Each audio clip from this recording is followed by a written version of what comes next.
I news 28 मराठीमध्ये आपले स्वागत आहे। आजच्या मोठ्या बातम्यांबद्दल बोलूया। डहाणू तलासरीतील पेसाताई एकवटल्या, कासा येथे बैठक तालुका कमिटीची स्थापना। डहाणू आणि तलासरी तालुक्यातील पेसा मोबिलायझर ताईंची महत्त्वपूर्ण बैठक आज कासा येथील पूज्य आचार्य बिसे विद्यालयात उत्साहात पार पडली। ग्रामपंचायत स्तरावर पेसा कायद्याच्या अंमलबजावणीत येणाऱ्या अडचणी आणि शासनाच्या नव्या धोरणांवर बैठकीत सविस्तर चर्चा झाली। जनजागृती करताना येणाऱ्या प्रशासकीय व व्यावहारिक अडचणींचा आढावा घेण्यात आला।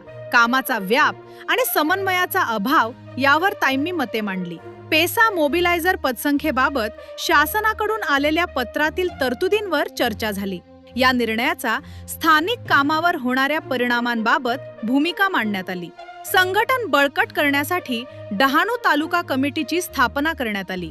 अध्यक्ष अलका दुमाडा, उपाध्यक्ष अरुणा धापशी, सचिव अरुणा भोये यांची सर्वानुमते निवड झाली। तलासरी तालुका कमिटी लवकरच गठीत होणार आहे।